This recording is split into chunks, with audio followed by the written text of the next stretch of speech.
Piece of Christ be with you. میں دل سے دعا کو ہوں کہ مسیح کا کامل اطمینان، تسلی اور خوشی آپ سب کے ساتھ ہوتی رہے۔ آج ہم جس ٹاپک پہ یا جس بک پہ بات کرنے کو ہیں اس کا نام ہے پرووربس۔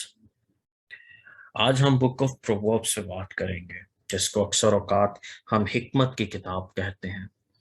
جس کو ہم اپنی روزمرہ کی زندگی میں کافی حد تک نہیں بلکہ 100% اس چیز کی نصیحت بھی کرتے ہیں کہ ایک جوان کو اس کو پڑھنا چاہیے، ایک کام کرنے والے کو اس کو پڑھنا چاہیے، ایک بیوی والے کو اس کو پڑھنا چاہیے، کیونکہ یہ کتاب ہمیں زندگی کے ہر پہلو میں مدد کرتی ہے کہ ہمیں کیسے ایک کرسچن کو کیسے زندگی گزارنی چاہیے۔ اس کتاب کا مقصد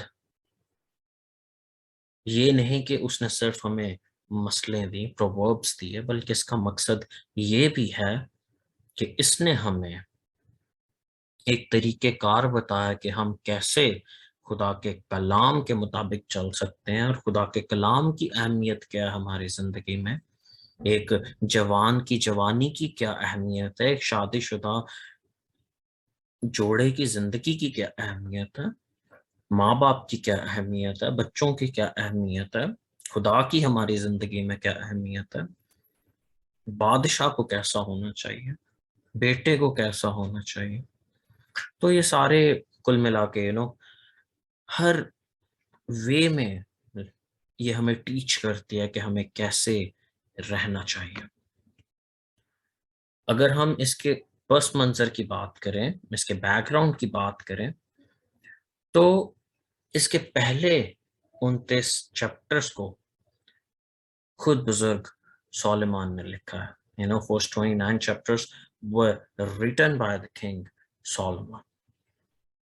جن میں سے پہلے 24 ابواب کو ڈائریکٹلی کنگ سلیمان نے ایڈ کیا ہے، ان میں تقریباً 1000 قبل از مسیح میں، لیکن جو 25 سے 29 ابواب ہیں ان کو شاہ یہودا حزقیہ نے ایڈ کیا ہے امثال کی کتاب میں تقریباً 700 BC میں، اور اس کا ثبوت ہمیں پرووربس کی 25ویں باب کی پہلی آیت میں ملتا ہے کہ بے شک یہ 4 ابواب بھی بزرگ سلیمان نے ہی لکھے، لیکن حزقیہ نے اس کو بزرگ سلیمان کی مسلوں میں ایڈ کیا۔ اس کتاب کے جو آخری 2 ابواب ہیں، 30واں اور 31واں، وہ ان کا جو مصنف ہے وہ فی الحال اننون ہے، لیکن یہ کہا جاتا ہے کہ ان 2 ابواب کو بھی حزقیہ نے امثال کی کتاب میں ایڈ کیا۔ اس کی بنیادی وجہ یہ ہے کہ ان دونوں ابواب میں ایک بادشاہ کے رہنے سہنے کے سلیقے کو بتایا گیا ہے، بادشاہ کے رویے کے بارے میں بات کی گئی ہے کہ بادشاہ کو کیسے کام کرنا چاہیے، اس کی پرسنالٹی کیسی ہونی چاہیے۔ اس کتاب میں اگر ہم یہ سوچتے ہیں کہ صرف یہی 29 ابواب میں بزرگ سلیمان کی حکمت کو ہم سمجھ سکتے ہیں، تو یہ ہم غلط خیال کرتے ہیں، کیونکہ پہلے سلاطین میں لکھا ہے اس کے 4 باب کی 32ویں آیت میں کہ تقریباً 3000 پرووربس جو تھے وہ بزرگ سلیمان نے کہے، جن میں سے صرف 560 جو تھا وہ امثال کی کتاب میں جمع کیے گئے۔ بنیادی طور پر یہ ہمیں بتاتا ہے اسرائیل کے بزرگوں کی جو ٹیچنگز تھیں، اسرائیل کے لوگوں کے لیے روزمرہ کے کاموں میں وہ ان مسئلوں کو استعمال کرتے تھے، اور وہ ان کو بہت بہت سنجیدگی کے ساتھ اس پر عمل کرتے تھے، اور بڑے پختگی کے ساتھ اس کو اپنے دل میں رکھتے تھے۔ اگر ہم ان 560 پرووربس کو ڈیوائیڈ کریں امثال کی کتاب میں، تو کچھ ہمیں ایسے اسٹیٹسٹکس ملیں گے 288 پرووربس جو ہیں 288 وہ صرف ہمیں 10ویں باب کی پہلی آیت سے لے کر 19ویں باب کی 19ویں آیت تک ملتا ہے، جبکہ 141 پرووربس ہمیں 19ویں باب کی 24ویں آیت سے لے کر 24ویں باب کی 34ویں آیت تک ملتی ہے، اور 51 پرووربس ہمیں 25ویں باب کی پہلی آیت سے لے کے 26ویں باب کی 28ویں آیت تک ملتی ہیں، اور 80 پرووربس ہمیں 27ویں باب سے کی پہلی آیت سے لے کر 29ویں باب کی 27ویں آیت تک ملتا ہے۔ یاد رہے کہ ہم صرف ابھی بزرگ سلیمان کے پرووربس کو دیکھ رہے ہیں 29ویں باب تک، کیونکہ 30واں اور 31واں باب بزرگ سلیمان نے نہیں لکھا۔ ان پرووربس کو ایسے ڈیوائیڈ کیا گیا ہے اس امثال کی کتاب میں۔ اگر ہم دیکھیں کہ 3000 پرووربس ہیں اور ان میں سے صرف 560 امثال کی کتاب میں آئے ہیں، جیسا کہ میں نے شروع میں بتایا کہ ہر زندگی کے پہلو پہ، ہر ایج کے لوگوں پر آپ امثال کی کتاب کی کوئی بھی آیت اپلائی کر سکتے ہو۔ اور اس کتاب کا بیسیکلی جو تھیم ہے یا مقصد آپ کہیں گے، وہ کہ تھیم کہہ لو، کہ اخلاقی اور روحانی سچائیاں مسلوں کی فارم میں خدا کے لوگوں کو دی گئی ہیں۔ اگر ہم دوسرے تیموتھیوس اس کے 3 باب کی 15ویں سے 17ویں آیت پڑھیں تو ہمیں معلوم ہوگا۔ میں یہ حوالہ بے شک اوپر لکھا، میں نیچے ڈال بھی دوں گا، 2 تیموتھیوس 3 باب اور اس کی 15ویں آیت سے۔ اور تو بچپن سے ان پاک نوشتوں سے واقف ہے جو تجھے مسیح یسوع پر ایمان لانے سے نجات حاصل کرنے کے لیے دنائی بخش سکتے ہیں۔ ہر ایک صحیفہ جو خدا کے الہام سے ہے تعلیم اور الزام اور اصلاح اور راست بازی میں تربیت کرنے کے لیے فائدہ مند بھی ہے، تاکہ مرد خدا کامل بنے اور ہر ایک نیک کام کے لیے بالکل تیار ہو جائے۔ آمین۔ اس کتاب کا مقصد دراصل بنی اسرائیل کو ان مسلوں کے ذریعے سے خدا کا کلام سکھانا تھا، لیکن اگر آج ہم بینگ کرسچن، ہمیں اس چیز کو سمجھنے کی ضرورت ہے کہ اگر ان کے لیے یہ امپورٹنٹ تھا تو ہمارے لیے کتنا امپورٹنٹ ہے۔ اگر ہم اس کے تھیمز یا ان کے میگا تھیمز کی طرف چلتے ہیں، چلیں، تھیم تو یہ تھا کہ ایک اسپرچل لائف کا، ایک مورل لائف کا، آپ کے اندر پریکٹیکلٹی کتنی ہے اس کے بارے میں، کیا پریکٹیکل ہو، اسپرچلی پریکٹیکل ہو، یہ ہمیں ان پروویبیل فارمز میں سکھاتا ہے۔ لیکن اگر ہم اس کتاب کے میگا تھیمز کے بارے میں بات کریں تو سب سے پہلے وہ وزڈم ہے، کیونکہ ایک حکمت یا وائز آدمی خدا کو محبت کرنا اور خدا کی پہچان کو حاصل کرنے میں لگا رہتا ہے۔ اسی طرح اگر دوسرا میگا تھیم ہے تو وہ ہے ریلیشن شپس، تعلقات، اور امثال کی کتاب یہی سکھاتی ہے کہ ہم کس طرح ہر ریلیشن میں محبت کو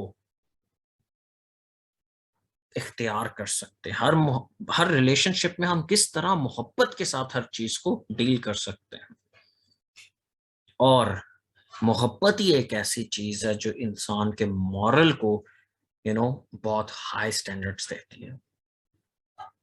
اور اس کے بعد موسٹ امپورٹنٹ اسپیچ، کیونکہ ہم جیسے بزرگ سلیمان کے امثال میں لکھا ہے کہ تو بولنے میں دھیما اور سننے میں تیز ہو، بولنے سے پہلے سوچ، کیونکہ ہماری جو اسپیچ ہے، ہمارے گفتگو کرنے کا طریقہ، وہ واضح طور پہ لوگوں کو یہ بتا دیتا ہے کہ ہم کتنے دانا ہیں۔ اور اس کے بعد چوتھی چیز ورک. ٹھیک ہے، جو بھی ہم کام کرتے ہیں خدا ہی اس میں ہمیں کامیاب کرتا ہے. ایسا کبھی نہیں ہے کہ ہم کام کریں اور خدا ہمیں کامیابی نہ دے. بہت سے لوگ محنت کرتے ہیں، بہت زیادہ محنت والا کام کرتے ہیں. اگر آپ بھٹوں پہ جاؤ تو وہ لوگ نسل در نسل اینٹیں پکاتے ہیں، لیکن ان کو آؤٹ کم نہیں ملتا، کیونکہ جنگ کے لیے گھوڑے تو تیار ہیں لیکن فتح یابی خدا کی طرف سے ہے. اور پانچویں چیز جو بہت امپورٹنٹ ہے، سکسیس. جیسے ہم اوپر ورک کے لیے یہ بات یوز کر رہے تھے کہ خدا ہمارے آؤٹ کم کو، فائنل آؤٹ کم کو کنٹرول کرتا ہے. ہی نوز what is good for us and what is bad for us. اور وہ اس طریقے سے کام کرتا ہے so he can save us from evil things, not bad things but evil things. کیونکہ بیڈ ڈیز ہماری لائف کا حصہ ہے، گڈ ڈیز ہماری لائف کا حصہ ہے. جب برے دن آتے ہیں تو ظاہری بات ہے وہ ہمارے ایمان کی آزمائش ہوتی ہے، لیکن جب اچھے دن آتے ہیں تو ہم لوگ یوزلی خدا کو اتنا یاد نہیں کرتے. جی، سکسیس. دنیا کی حکمت کو اگر دیکھیں، دنیا کی حکمت کے مطابق جو محنت کرنا ہے پیسے کے لیے اور شہرت کے لیے، ٹھیک ہے، انسانی سوچ صرف اس کو سکسیس کے زمرے میں لاتی ہے کہ وہی کامیابی ہے. انسان کی سوچ اتنی محدود ہے کہ عارضی زندگی کے لیے وہ پوری لائف اس میں انویسٹ کر دیتا ہے. اور میرا یہ مطلب بھی نہیں ہے کہ اس میں انویسٹ نہیں کرنا چاہیے، محنت کرنی چاہیے، پیسہ کمانا چاہیے، آپ کی زندگی آپ نے اس کو چلانا ہے، لیکن یہ بات بھی یاد رکھیں کہ اگر صرف محنت ہے اور خدا کا تعلق آپ کے ساتھ خراب ہے تو وہ محنت کبھی آپ کو وہ چیز نہیں دے گی جو ایکچول میں ریئل سکسیس ہے خدا کی نظر میں. اس لیے تو بزرگ پالوس رسول کہتے ہیں کہ دنیا کی حکمت خدا کے نزدیک بیوقوفی ہے.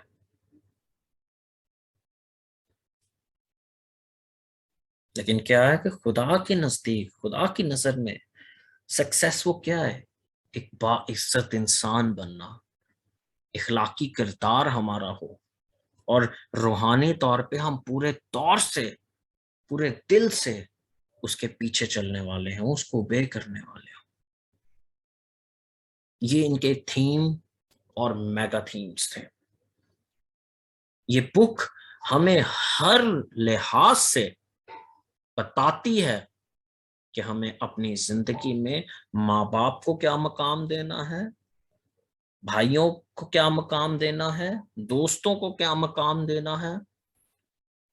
وہ یہ بھی بتاتی ہے ایک بادشاہ کے لیے کہ ایک بادشاہ کی زندگی کو کیسے گزرنا چاہیے، ایک بادشاہ کو خدا کے کتنا طالب ہونا چاہیے. اور وہ یہ بھی بتاتی ہے کہ شادی شدہ جوڑوں میں وفاداری کا جو عمل ہے وہ روحانیت سے جڑا ہے. اگر اس کتاب میں ہم ایک پہلے میگا تھیم کی بات کریں تو اس کی ڈویژن کچھ اس طرح کی گئی ہے،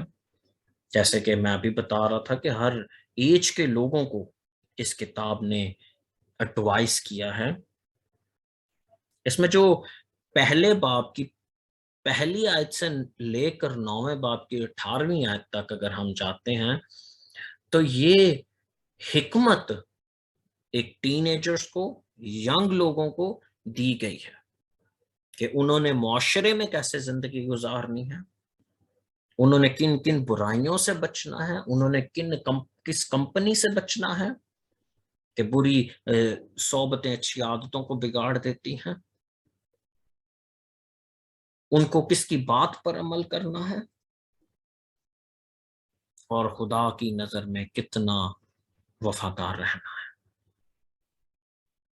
اور دوسرے لوگ وہ ہیں جس میں تمام لوگ شامل ہو جاتے ہیں، جس حکمت کا ذکر ہمیں 10ویں باب کی پہلی آیت سے لے کر 24ویں باب کی 34ویں آیت تک ملتا ہے، جس میں تمام بنی نوع انسان شامل ہیں، جس میں جنرل باتیں کی گئی ہیں، جیسے اگر ایک بیوی کے بارے میں بات کی جاتی ہے تو سب نے اس پروسیس سے گزرنا ہے، چوری نہ کرنے کے لیے سب نے اس پروسیس سے گزرنا، کبھی نہ کبھی انسان کے اندر یہ کیا کہتے ہیں آزمائش آ جاتی ہے، اور پھر 25ویں باب سے کی پہلی آیت سے لے کے 31ویں باب کی پہلی آیت تک لیڈرز کو، بادشاہوں کو حکمت، بادشاہوں کے لیے حکمت کا بیان کیا گیا ہے۔ ایسا نہیں ہے کہ صرف پرووربس کی کتاب حکمت ہی کرتی ہے، لیکن اس کتاب کے اوپر ہمارے بزرگ علماؤں کی ڈفرنٹ آئیڈیالوجیز ہیں، جیسے کہ کچھ تھیولوجینز کا یہ کہنا ہے کہ یہ صرف اسرائیل کے لوگوں کے لیے تھی، کیونکہ وہ ان کو بہت سنجیدگی سے لیتے تھے اور ان پر عمل کرتے تھے، پہلا ساموئیل اس کے 24ویں باب کی 13ویں آیت۔ لیکن کچھ کا خیال یہ بھی ہے کہ ان مسئلوں کو خدا نے ڈینائڈ کیا، یہاں پہ مراد وہ پرووربس نہیں، یہاں پہ مراد کچھ پرووربس ہیں جن کو خدا نے ڈینائی کیا، ان میں سے ایک یہ ہے بزرگ حزقیل کی کتاب، اس کا 18واں باب 3 آیت میں لکھا ہے، جہاں پہ خدا نے کہا، کیونکہ شریعت میں لکھا تھا کہ ہر کوئی اپنے ماں باپ کا گناہ کی سزا پائے گا، ماں باپ کا گناہ اولاد کیا آئے گا، لیکن یہاں پہ خدا نے کہا کہ نہیں، ہر کوئی اپنے ہی گناہ کی سزا پائے گا، لیکن یہاں پہ خدا نے اس مسئلے کو رد کیا۔ پھر کچھ کا یہ خیال ہے، وہ کہتے ہیں کہ ان میں پرووربس میں کچھ ایسے مطلب ہیں، یا پرووربس جو ہے وہ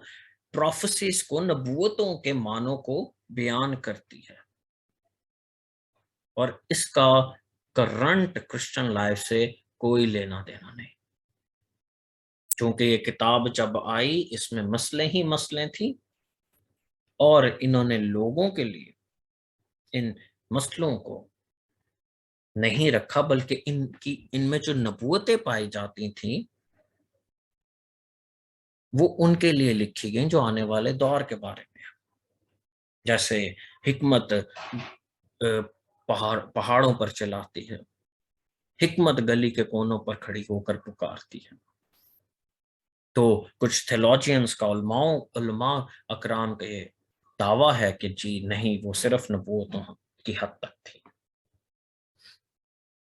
لیکن بہت سے تھیولوجینز یہ بھی کہتے ہیں کہ پرووربس انسال وہ کتاب ہے جہاں پہ ہمیں ایگزیکٹ وے آف لیونگ ملتی ہے ایز اے کرسچن، کہ کرسچن کو ایگزیکٹلی کیسے جینا چاہیے، ایز اے چائلڈ اس کو کیسے رہنا چاہیے، کیسے زندگی گزارنی چاہیے، as a young person, as a family man اسے کیسے رہنا چاہیے، بیوی کے ساتھ اسے کیسے رہنا چاہیے، بیوی کو شوہر کے ساتھ کیسے رہنا چاہیے، بزرگی میں کیا کرنا چاہیے، سب کچھ۔ اور ان کا یہ بھی خیال ہے کہ مسیح نے، اگر مسیح کی زندگی کا بغور جائزہ لیا جائے تو جتنی مثلیں بزرگ سلیمان نے امثال کی کتاب میں تھی، وہ ساری مسیح کے اندر ہم لوگ دیکھتے ہیں، اس کے کریکٹر میں ہم دیکھتے ہیں۔ وہ بیٹا تھا جو صرف اپنی باپ کی سنتا تھا، اس نے اپنے باپ کی تعلیم کو اپنے گلے کا طوق بنا لیا، وہ ایک بڑا وفادار شوہر تھا جس نے کلیسیا کے لیے جان دی، جس نے دنیا کے لیے جان دی، باوجود یہ جانتے کہ وہ بے گناہ ہے، ہم گناہ گار ہیں، ہمارے گناہ اٹھا کر اس نے سزا۔ وہ ایک پاکیزہ بادشاہ ہے.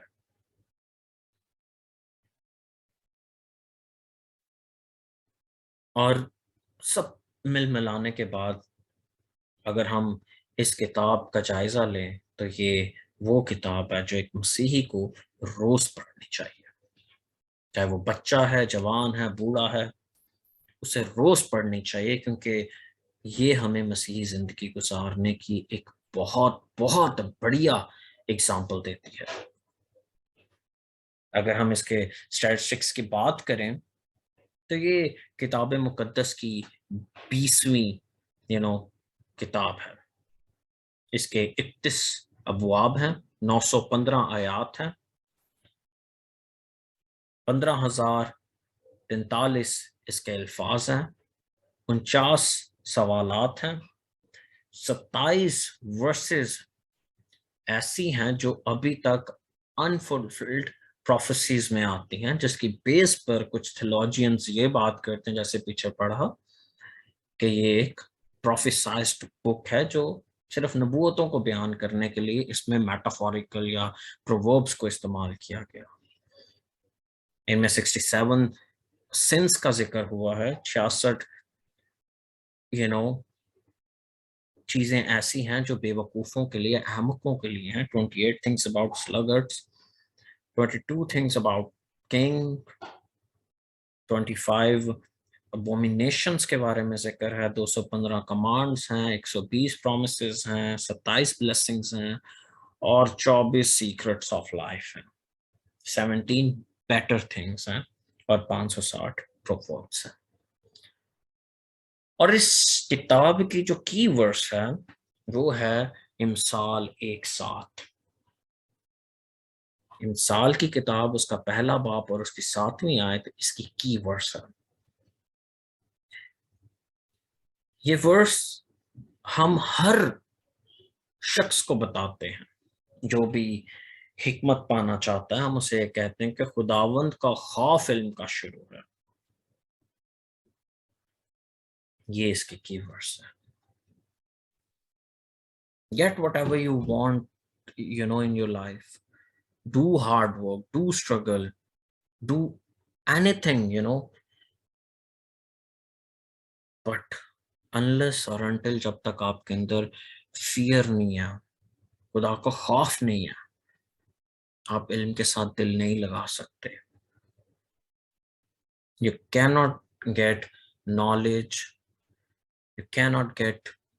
wisdom جب تک کہ آپ کے اندر فیئر آف گاڈ نہ ہو. خدا کا خوف جو ان سے ہے وہی ہمارے اندر حکمت پیدا کرتا ہے، وہی ہمیں سکھاتا ہے کہ کیا چیز غلط ہے، کیا چیز ٹھیک ہے. آپ کے اندر خدا کا خوف ہوگا، آپ ماں باپ کے فرما بردار ہوگے. آپ کے اندر خدا کا خوف ہوگا، آپ جھوٹ نہیں بولو گے. آپ کے اندر خدا کا خوف ہوگا، آپ اس کتاب کی ایک ایک آیت کو پڑھیں.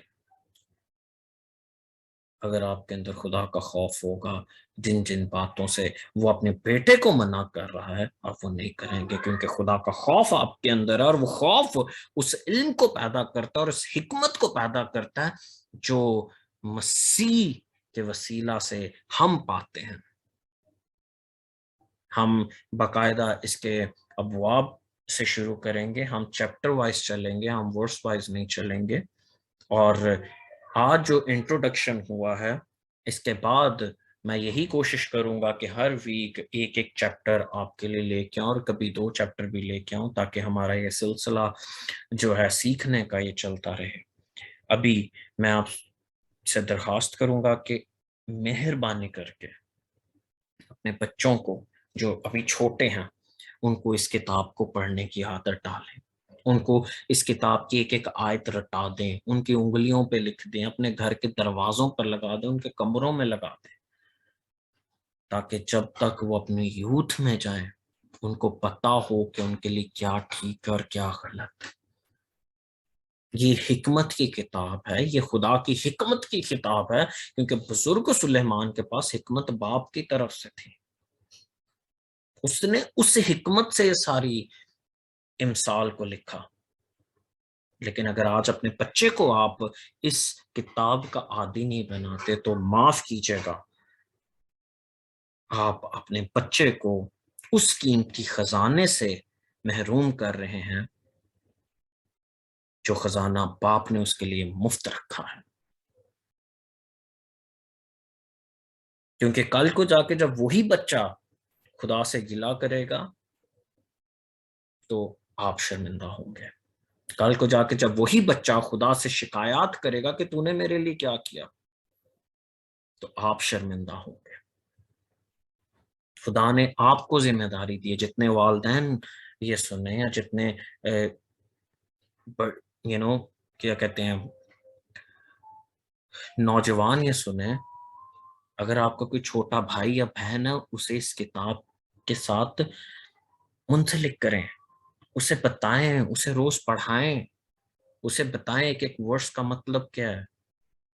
اور میرا یہ ایمان ہے کہ اگر آپ ان کو دن میں آدھا گھنٹہ ایک ورس پہ لگا دیتے ہیں، ایک باب پہ لگا دیتے ہیں، تو میری مسیحی قوم کے بچے، میری مسیحی قوم کے جوان بھائی اور جوان بہنیں کبھی کبھی کبھی خدا سے دور نہیں ہوں گے. میں یہی دعا آپ سب کے لیے کروں گا کہ آپ مسیح میں مضبوط رہیں. لیکن ہمارا جو کام ہے، ہمارے کرسچن بچوں کی جو ایجوکیشن ہے، اسپیشلی ببلیکل ایجوکیشن، وہ اتنی نان سیریسنس کا شکار ہے کہ ہم سب کام پورے مکمل طور پہ کرتے ہیں، لیکن ایک بچے کو بائبل کے تعلیم کے حوالے سے نہایت نان سیریس ہوتے ہیں. لہٰذا اپنے بچوں کو اس کتاب کو پڑھائیں، سونے سے پہلے بیڈ ٹائم سٹوریز کے طور پہ اس کتاب کو پڑھنا شروع کر دیں، تاکہ ان کے اندر، ان کے مائنڈ میں خدا کا کلام جائے، اور وہ کلام جائے جس میں ایک پرفیکٹ ایگزامپل ہے کہ ہاؤ شوڈ اے کرسچن لیو. ایک کرسچن کو کیسے زندگی گزارنا چاہیے. ہمارے بچوں کو یہ نہیں پتا ہوتا کہ ہم نے خود کی فیتھ کو کیسے ڈیفینڈ کرنا، جسٹ بیکاز آف آور انسیریسنس.